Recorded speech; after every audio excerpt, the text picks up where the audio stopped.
Right. ఇక వరద ముంపులో అమరావతి. వెంకటేష్ గారు చెప్పండి, ఈ అమరావతిలో మనబోటి వాళ్ళు అయ్యా ఎందుకు అంతంత దూరం లోపలికి ఎందుకు, అవన్నీ పంటలు పండే భూములు, నెలరాగడి భూములు, మంచిది కాదు, వరదొచ్చే భూములు అంటే మనందరి మీద కోపం వస్తుంది, చంద్రబాబు గారికి కానీ వాళ్ళకి, చంద్రబాబు గారికే ప్రధానంగా. మరి ఇప్పుడు జరుగుతున్నది ఏంటి, మీకేమనిపిస్తుంది? మీరు అక్కడే ఉన్నారుగా.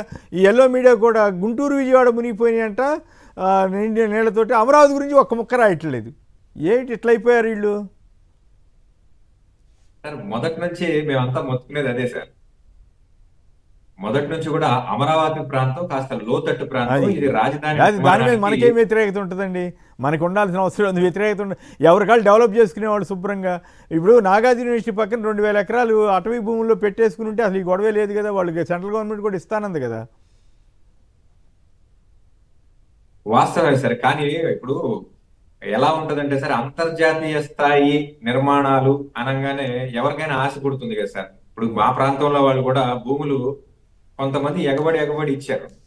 దాని యొక్క పర్యవసానం 10 ఏళ్ల తర్వాత కూడా ఈ రోజు వరకు అక్కడ వాళ్ళ పొలాలు అయితే తీసుకున్నారు, కానీ వాళ్ళకి సంబంధించిన ఫ్లాట్లలో కనీసం ఒక ఇటుక వేసి నిర్మాణం చేసుకునే పరిస్థితి కానివ్వండి, వాళ్ళకి ఇచ్చినటువంటి ఫ్లాట్లకి వాళ్ళ రోడ్డు వ్యవస్థ కానివ్వండి, లేకపోతే మరొకటి కానివ్వండి, ఎటువంటి వ్యవహారాన్ని కూడా కంప్లీట్ చేయలేనటువంటి ఒక పరిస్థితి 10 సంవత్సరాల తర్వాత మాట.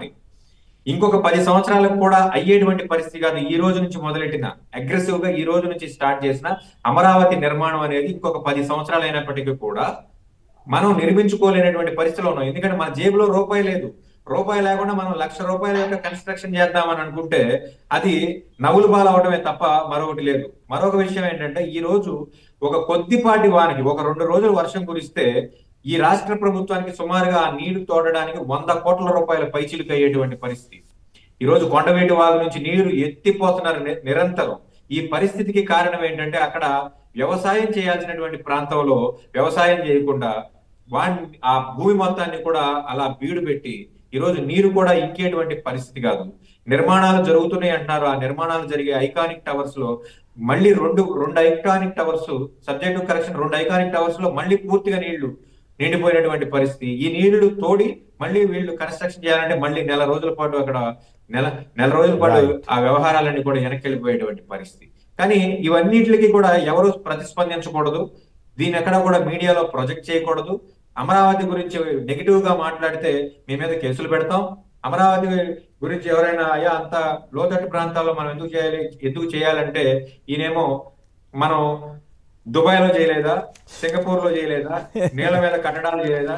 ఒక పక్కన శుభ్రంగా 2000 ఎకరాలు కేంద్ర ప్రభుత్వం ఇచ్చినటువంటి పరిస్థితి. చిన్న ఎగ్జాంపుల్ చెప్తాను sir. All India medical science అమరావతిలో మా కుంచినపల్లి గ్రామానికి అలాగే ఎర్రబాలెం గ్రామానికి మధ్యలో 2 సంవత్సరాల్లో all India medical science hospital కట్టి ప్రభుత్వం ఈ రోజు ఆపరేషన్స్ చేస్తున్నటువంటి పరిస్థితి. మరి అదే ప్రాంతానికి సంబంధించి కాస్త లోతట్టు ప్రాంతానికి వెళ్ళి ఈ రోజు రాజధాని ప్రాంతాన్ని సెలెక్ట్ చేసుకున్న కర్మకి ఫలితంగా ఈ రోజు కూడా నీళ్లు ఎత్తిపోసుకునేటువంటి ఒక పరిస్థితికి దాపురించిందని చెప్పేసి చెప్పాలి. నిజంగానే నేను కూడా మనం చూశానండి ఈ మధ్య.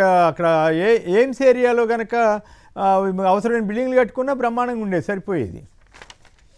రైట్ సార్, ఇక్కడ ప్రభుత్వ పరిపాలనకి కానివ్వండి, అడ్మినిస్ట్రేషన్ కి కానివ్వండి, లేకపోతే శాసనసభకు కానివ్వండి, గవర్నర్ బంగళాలకు కానివ్వండి, హైకోర్టుకు కానివ్వండి, ఇవి ఏవైతే మెయిన్ అడ్మినిస్ట్రేటివ్ పాయింట్ ఆఫ్ వ్యూలో ప్రభుత్వానికి కావాల్సినటువంటి భూములన్నీ కూడా ఇక్కడ ప్రభుత్వం చేతిలోనే ఉన్నాయి.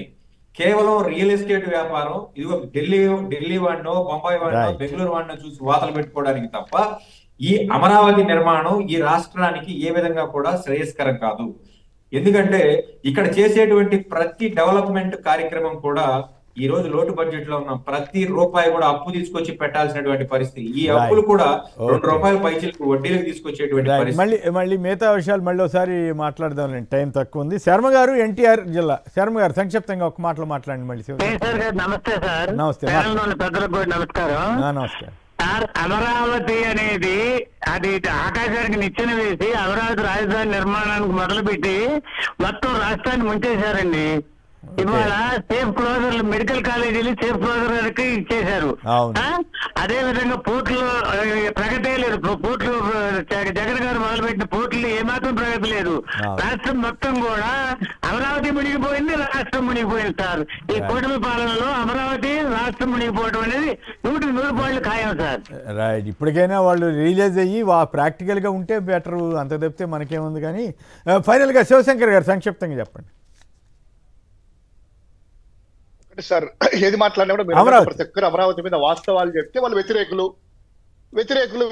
అంటారు. ఈ రోజు ఒకటి ఇక్కడ ఏదైతే మొదటి ఫేజ్ లో తీసుకున్నటువంటి భూముల్లో ఐకానిక్ టవర్ ఇదంతా కూడా ఇలా ఉంది కదా, ఇక రెండవ ఫేజ్ తీసుకుంటే 40,000 ఎకరాలు రాబడి తీసుకోవాలనుకుంటారు కదా, ఆ ప్రాంతం కూడా పూర్తిగా జలమయమైపోయి ఈ రోజు అక్కడ ఉండేటువంటి పంటలు అయితేనేమి దాదాపు 48,000 హెక్టార్లు. పెట్టుబడిదారులు ఎవరైనా ముందుకు రావాలంటే ఎలా వస్తారు సార్?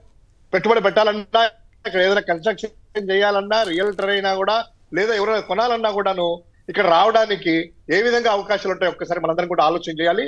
అయితే మీరు అన్నట్టు జగన్మోహన్ రెడ్డి గారు మనం చెప్పారు, నాగార్జున యూనివర్సిటీ సైడ్ గుంటూరు విజయవాడ ప్రాంతంలో మెట్టు ప్రాంతం ఉంది, బాగా మేలైన ప్రాంతం ఉంది.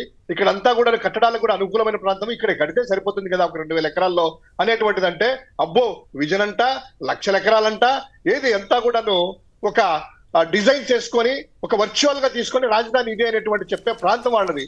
ఈ రోజు 5 మంది ప్రాణాలు పోవడము ఈ వరదల్లో. తర్వాత వచ్చేసి అమరావతి ప్రాంతం, నీరుకొండ ప్రాంతము, కొండవీగు ప్రాంతం అంతా కూడాను వాళ్ళు ముందే రైతులంతా మొత్తుకొని చెప్తున్నారు, అయ్యా దీనికి గండిపడే ప్రమాదం ఉంది అని చెప్పి. కానీ లెక్కలేదు. మనమంతా పులివెందుల ఎలక్షన్ మీద పడతాం, పులివెందుల్లో ఏ విధంగా చేద్దాం, లేదా రాష్ట్రం అరాచకం ఏ విధంగా చేద్దాం, ఏ విధంగా దోచుకుందాం అనేటువంటి ఆలోచనే. కానీ ఇక్కడ ఏదైనా కూడా చిత్తశుద్ధితో ఆలోచన చేస్తే సొల్యూషన్ అనేటువంటిది ఉంటది. ఈ రోజు ఈ ప్రాంతం అంతా కూడా ఐకానిక్ టవర్ అయితేనేమి, ఎస్ఆర్ఎం యూనివర్సిటీ అయితేనేమి, తర్వాత రాజధాని ఆ ప్రాంతం ఏమంటారు సచివాలయానికి వెళ్ళే ఉద్యోగులు కూడాను సార్ ఉద్యోగాలు చేసుకుని వెళ్ళలేక నిన్న అంతా కూడా చాలా మంది డ్రాప్ కావడము, ఆ యొక్క బైకులు మునిగిపోవడము, కార్లు పోకపోవడము, ఎంత దుర్మార్గమైనటువంటి పరిస్థితుల్లో, దౌర్భాగ్యం ఉన్న పరిస్థితుల్లో ఉన్నామంటే రాజధాని ఆ సచివాలయం వెళ్ళే ఉద్యోగులు వెళ్ళలేని పరిస్థితి. ఆ విధంగా ఉంది ఈ రోజు రాజధాని యొక్క అమరావతి ప్రాంతం. రైట్.